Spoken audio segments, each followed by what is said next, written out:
তরুণদের যে প্রাধান্য, তাদের যে মানসিকতা, সেই মানসিকতা, তাদের যে চাহিদা, সেই চাহিদাকে লক্ষ্য রেখে আমরা জাতীয় পার্টিকে মধ্য সংস্কার আনতে চাই। আমরা বিভিন্ন সাংগঠনিক টিম করব আমাদের রাজনীতিকে নতুনভাবে সাজানোর জন্য।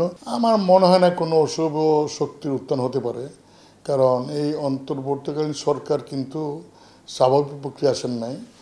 দীর্ঘদিনের একটি অপশাসন বা স্বৈরশাসন বলেন, সেই শাসনের বিরুদ্ধে ছাত্র জনতার একটা অভ্যুত্থান বা বিপ্লবের মাধ্যমে এই সরকার এসেছে। এই সরকারের প্রতি দেশের মানুষের আপামর মানুষের সমর্থন আছে।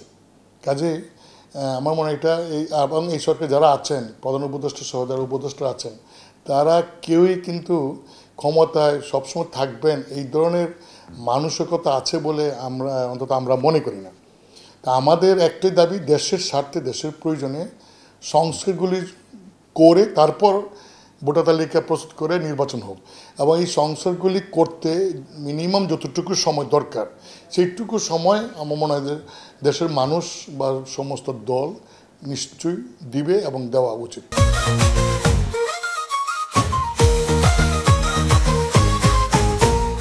দেখুন, আমাদের কাউন্সিল কিন্তু গত জানুয়ারির মধ্যে করার কথা ছিল, কিন্তু যেহেতু নির্বাচন বা অন্যান্য কারণে আমরা কাউন্সিল করতে পারি নাই, সেই জন্য আমরা আরপি অনুযায়ী নির্বাচন কমিশনে আমরা আরও 1 বছর সময় চেয়েছি, সেই 1 বছর আগামী 31 ডিসেম্বর পর্যন্ত। কাজে আমাদের চেষ্টা আছে যে 31 ডিসেম্বর মধ্যে আমরা কাউন্সিলটা করার। কিন্তু এখন আপনি দেখছেন যে এখন পরিস্থিতিটা একটু ভিন্ন রকম।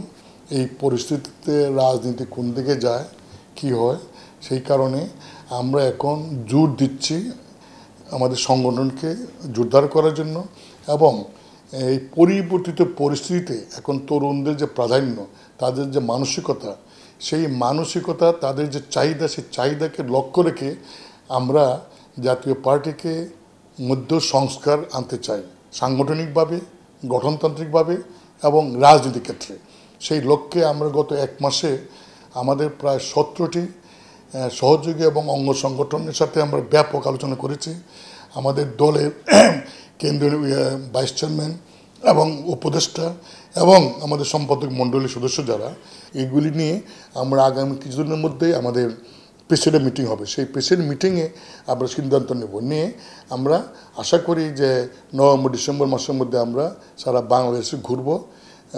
আমরা বিভিন্ন সাংগঠনিক টিম করব আমাদের রাজনীতিকে নতুনভাবে সাজানোর জন্য, নতুন রাজনীতি দেওয়ার জন্য, এবং দলের মধ্যে সংস্কার করে দলীয় নেতৃত্বের মধ্যে নতুন পুরাতন সমন্বয়ে দলকে আবার সংগঠিত করার জন্য আমরা চেষ্টা করব।